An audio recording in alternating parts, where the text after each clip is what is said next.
Hi everybody, sanibonani, welcome to my channel. Igama lami nguNtando Mdletshe, and on this channel siyaye sibuka ama reality shows ethu ala eMzansi bese siza la sokhuluma ngawo lama shows, senza ama reviews ama recaps, bese siyaphinda futhi sikhuluma nga any other issues avukayo mangabe lama shows sesiwabukile ku TV. Siyaphinda ke futhi sikhuluma ngama celebrities and kanye nama YouTubers ethu ala eMzansi. If it's your first time joining us today, please do not forget to press the subscribe button if you like our content. Press the notification bell so that you can get notifications. Guys, there's a join button for those who want to be members of the channel. There's also a thanks button for those who want to donate to the channel. There's also adverts to watch if you want to support the channel. Thank you so much, guys, for watching. You guys, we're going to do Uthando Nesthembu Season 6 Episode 2. You guys, the gorgeousness is still going on. Ngiyayithanda le season, you guys. Ngiyayithanda because when the quality of the production is good, kuba mnandi nje ukuyibuka ishow ne storyline noma siyibhedela kwesisikhathi kuyabukeka, especially at the beginning of the season. Noma ubhoreka mhlawumbe ubhoreka lapha yako episode 6 yabo leyo nto. So I like it when it starts with a bang and you like before episode ipheli episode usabuka usishi le ngubo yazayinhle ingubo kabani, hayi makeup inwele ini yabo. It's really nice. So we are continuing from last episode 1. uMaCele called the meeting. So a conversation that was taking place in that is it lunch or dinner? I think it's lunch. It was just the wives that are there. Umsele kakafiki, he comes later. Ufika uphethe induku leyo yakhe nehawu, angazi ukuthi kuyapi. Akathwele lo baba, guys. Angisho ukuthini umbuzo angisho ukuthi uthwele, ngisho ukuthi akathwele yini ngale nduku naleli hawu like. Ukhona umuntu oveleze ku-date with his wives with nehawu nenduku. What was the need? Hayi uMaNgwabe vele wathi hayi vele umyeni wethu kanje ukubukwa into ayithandayo, uyakuthanda ukubukwa. Uthi uyakuthanda ukubukwa. Yazi Nkosi yami. Uma yena uthi hayi line drama le ndoda le. Ayive nje ine drama. Bangihlezi because uMaCele is always just in love with her husband, and it's like uMakhumalo is 2.0 kaMaCele. uMaCele is like in love with her husband, and uMakhumalo is like in love with her husband. And then laba bathu vela lo ne drama lo. Mangabe tsayi yabo lo abekuthanda ukubuka, you know. Anyway, so he's joining the meeting. My joining meeting uyambuza ukuthi uMaCele uyambuza ukuthi okay usasithanda na.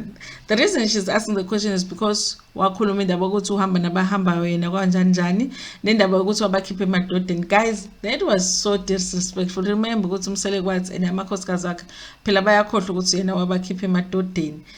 How would you why would you say something like that about your wife, you know? So uyakhuluma ukuthi hayi phela vele at that time they were dealing with that situation, so izinto azisho vele naye wayezisho under pressure ye situation that they were dealing with at that time. So isimo sasiphoqa, but kuyawahoxisa lawo mazwi leyo. Umayeni is like hayi akho mazwi lawa hexisayo lo, usho ku direct searching uthi hayi get vele wayilento ayisho nje wayivele efuna ukuyisho. Wayivele efuna ukuyisho. Ubani guys enicabanga ukuthi wakhishwe endodeni? Ngisola uMaNgwabe mina ukuthi wakhishwe endodeni. Ngoba uyena oyichazile lento mangabe sebembuza wathi hayi vele phela mawuthandana nomuntu kuyenzeka uthandana nomuntu ukade uthandana nomunye bese lo ekuphatha kahle bese uyaphuma kulomunye. Ngiyasola uMaNgwabe ngoba phela vele at that time when he was saying that, he was talking about uMaNgwabe noMayeni ngoba ibona babethi bayaphuma emshadweni if he takes to number 5. So it has to be one of them, and ngisola uMaNgwabe. So kodwa ke uthi ya usabathanda ke. Yeah. And ngakathi bekhuluma lapho abantu babe active kakhulu kwi conversation was uMaCele naye lokhuzana uMakhumalo. Izinto abayishilo uMaNgwabe benolokhuzana benoMayeni, they were saying it later on in a diary session, but obviously diary session ihamba kanye ne story, but in the conversation they were not really participating that much. So, which very later on, uMaCele does make a comment. The thing about it is that they could be having so much fun and having a conversation and it's going well. And the minute kufika umselegu, that's when there is tension. That's when tension starts because they were having a conversation, even with Ilokuzana. Even with the confrontation kaMaCele, because it was tense, the confrontation kaMaCele no MaNgwabe, not MaCele, uMakhumalo no MaNgwabe. But afterwards they continued to bakhulume bahleke and all that. But kwafika uMseleko vele kwa-tense. So uMseleko uthi the problem with uMayeni no MaNgwabe is that when they are together and kuyakhulunywa, they will not talk, but bazothi sebebabili bese uthi bayamcindezela. I hope ukuthi bamcindezela kakhulu futhi. And okay, uMaNgwabe ke does say ukuthi ke because bakhuluma ngendaba yelokhuzana ye-unit, uMaNgwabe ke still says into ayishilo la season ukuthi umuntu oyinkinga when it comes to unit is uMseleko, because uMseleko ukwazi ukuthatha indaba zakaMayeni ayise kaMaNgwabe, zakaMaNgwabe ayise kaMaCele ayise uthuthi indaba nala season ngangayi khona ivideo engayenza vele ngathi he is the problem, he's the acrimony. He is wrong in the acrimony uMseleko. I think he has to understand because even though he's married to all of them, but these are private, these are separate marriages and they're private marriages. And kunezinto efanele ayikhiphe private between him and the wife, and the wife. Inkinga zomuzi ayishiye kulowo muzi, yena ngathi uthutha indaba. That's what uMaNgwabe is complaining about. And iyasho ukuthi yiyo le yenza ukuthi kube neyinkinga. So ke uMseleko ucacisa indaba kaNdlunkulu ukuthi ubani oNdlunkulu. Angazi why he decided to do that. He says ukuthi all of his wives bawondlunkulu, but uMaCele is the senior wife. I'm like, that is the stupidest thing I've ever heard. Phela oNdlunkulu means senior wife. It's just that the senior is in English. The senior is English and uNdlunkulu is isiZulu. Uthi yena no, bonke bawondlunkulu, but lona is senior. It's like saying ukuthi ngani ndawonye lezi ziyalamana bese le enye is a sibling. That's what he's saying. Ukuthi niyalamana nina lo uyisibling yenu nina niyalamana. Nina you are not siblings, uyalamana. Lo he is a sibling. I was like, this is the most stupid thing. I guess kodwa ke phela into ngoba bonke bafile ngathi bawondlunkulu, but we all know ukuthi uNdlunkulu uMaCele, okay? Okay, so ke uMaCele asked ukuthi simgubhe ngendaba ka number 5, which uMaNgwabe was like, "We mina sengikhathele ukucula i-national anthem number 5, ngikhathele nje indaba ka number 5 ukuthi kukhulunywe ngayo." And so athi uMseleko yena usazokhuluma noMaCele and then akhulume noMayeni, because ngathi uMayeni wakhala ngokuthi yena indaba ka number 5 had never been spoken to her, like acelwe, I guess ukuthi ucela ukuthatha number 5. And then mase uyabuza uMaCele ukuthi manje usho kanjani uzokhuluma nami noMayeni, what about uMakhumalo noMaNgwabe? Washintsha kwathi okay ithi ngihoxise lezo, angazi naye ukuthi what did he mean, usenamakhosikazi awu2 yini. And then athi no, let me hoxisa that ke ngizokhuluma nabo bonke. Yo hayi.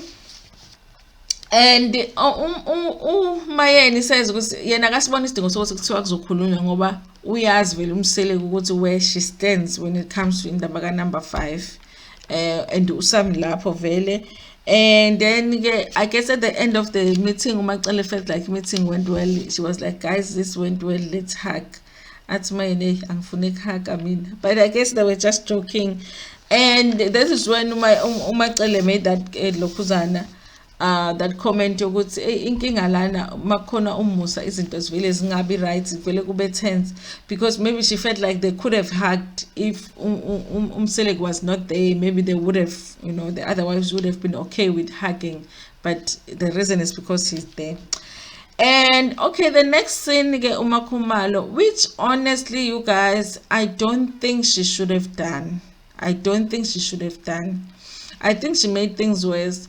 But she decided to speak to Umpilo ngendaba le isho uMaNgwabe ukuthi uMpilo is the one that told uMaNgwabe ukuthi ubaba kaMakhumalo had done what he had done with the kids, because I feel like this is a story that happened long ago. Esase high school naye samncane uMpilo and all that, and I feel like uzotshala even if it's not hatred, but it dislike kuMpilo, it dislike of uMaNgwabe, you know.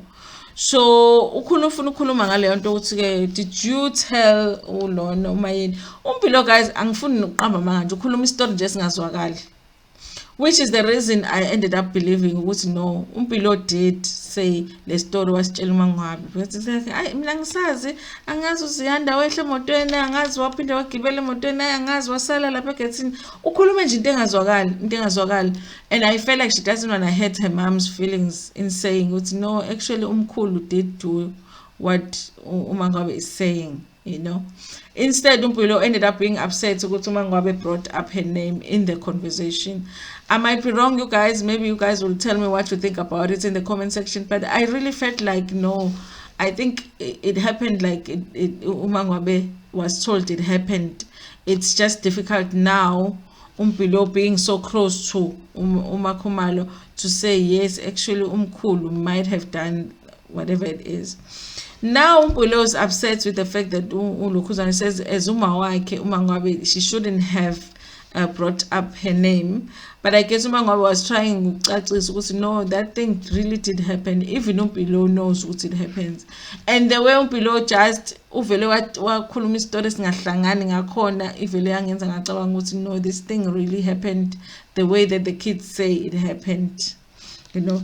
And uMakhumalo was satisfied ukuthi denial kaMpilo was valid and vela kwenzeka kanjalo. Yabona ingenze ngambuka ngenye indlela nje uMakhumalo leyo nto leyo ukuthi why is he doing that, because she knows ukuthi ama feelings kaMpilo would be hurt, and also she would look at uMaNgwabe different. And but I guess it's a way naye yokudefend uLukhuzane ubaba wakhe. I didn't like that move yokuthi ene amtshela uMpilo ukuthi that's how the conversation went, you know. And then the next scene, I guess, is scenario now when it comes to the kids. Ingane ziye esikoleni, uLwandle fetches them from school, drops them off a sea point where uMacele lives, and then uMaNgwabe masebuya emsebenzini goes by kaMacele afika ithatha ingane.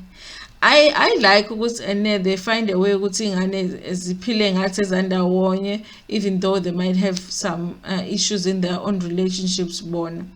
And I feel like they wouldn't be able to do that had uMakhumalo, uMaNgwabe benoMacele not spoken about what happened last season. It makes me feel like they did talk about it and they resolved it, because who's gonna have their kids there and then have to go there and fetch their kids? Maybe been tension. Or maybe they did what uMayeni did, was what ukuthi just move on.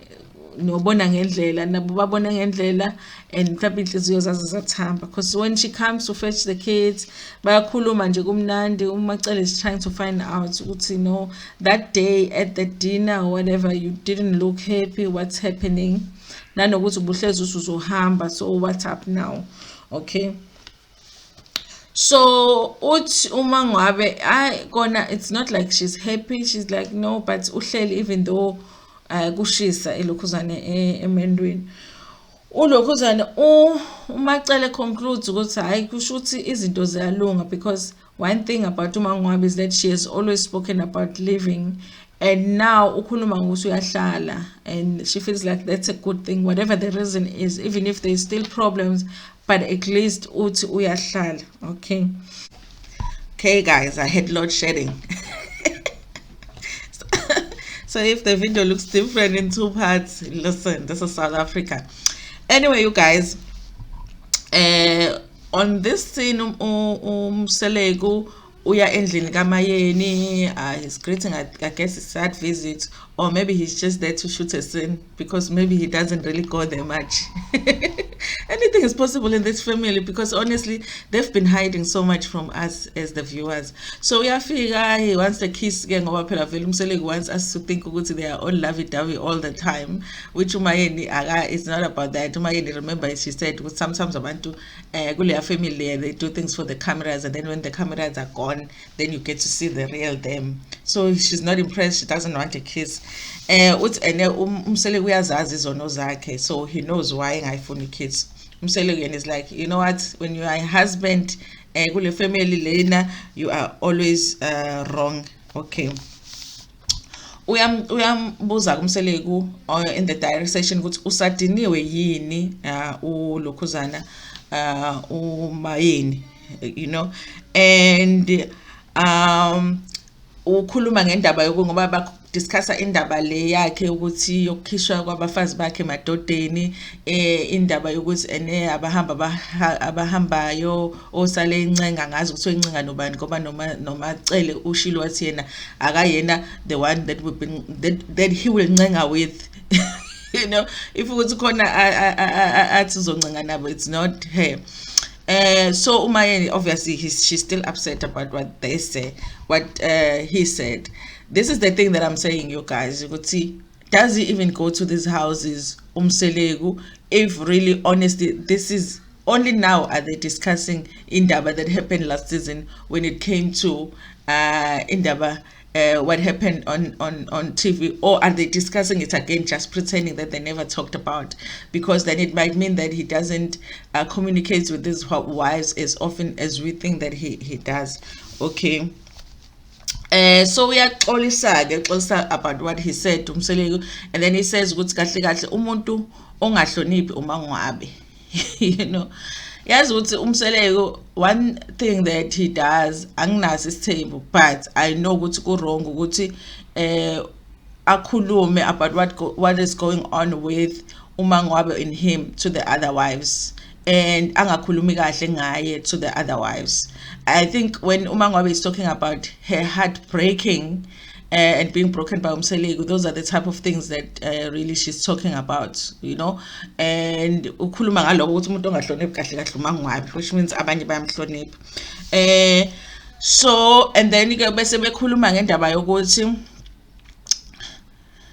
yabona leya scene was very confusing, but it's like the second episode, guys, so I think we will get clarity as we move on, because after Umselegu said into yokuthi uMaNgwabe is the one ongahloniphi, then in the diary session it gets emotional between the two of them, umayeni kanye no Umselegu, and then Umselegu tries to clarify to say ukuthi no, into eyenzeka okungenzeka ukuthi ayiphathanga kahle umayeni is the fact that mangithatha uMaNgwabe, and at the time, guys, they were not talking about how each wife was taken as the wife.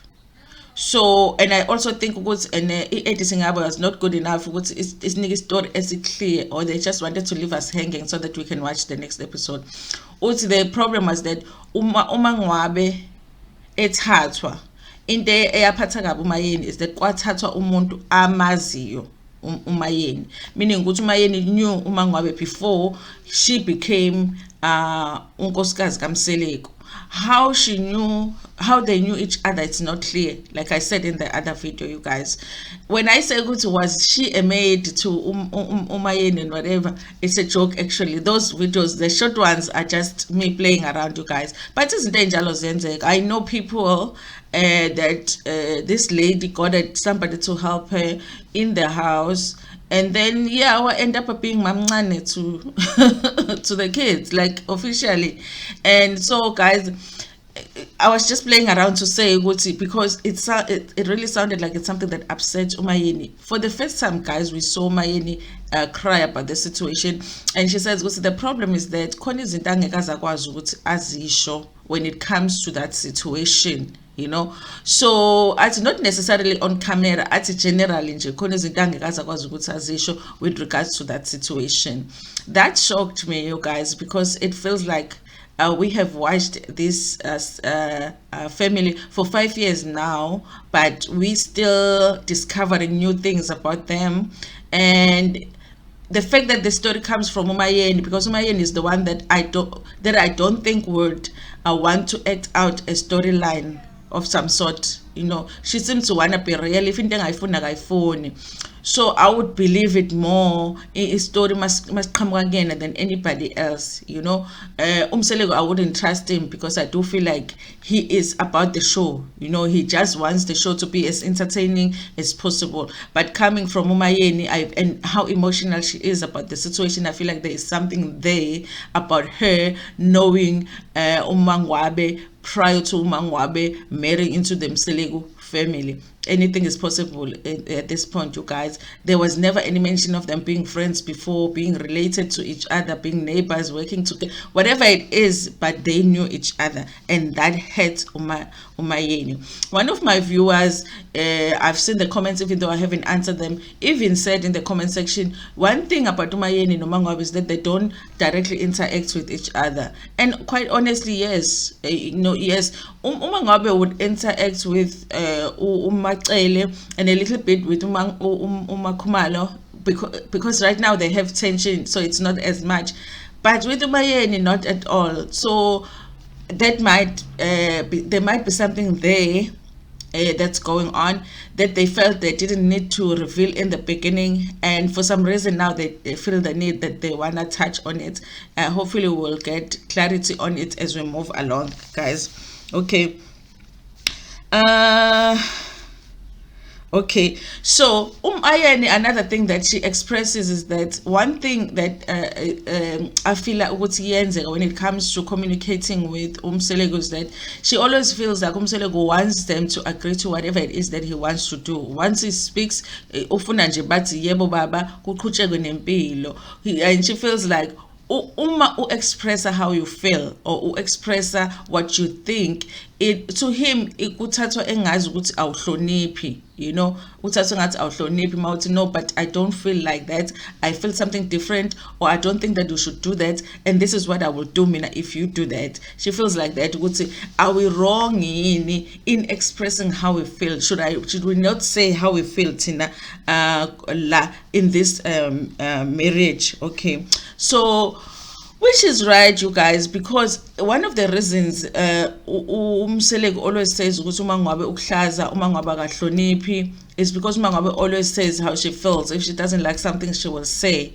Umayeni might not be as brutal as uMaNgwabe, but that's the thing, and I think that's the thing that makes it look like Mselego has the most challenge with these two wives.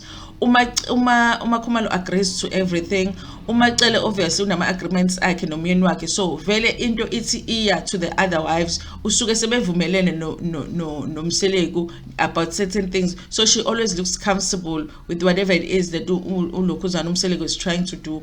And then these two always look like ama rebels akwamselego, because all they're trying to do is to be able to express how they feel in an honest way, and but they are taken as abantu abangahloniphi. Anyway, you guys, that was the episode for today. This was episode 2. I really want to get clarity on this Mayeni versus MaNgwabe situation moving forward. I want to know what's happening there. I want to get clarity on the Lobola thing, MaNgwabe, because what? Like, really?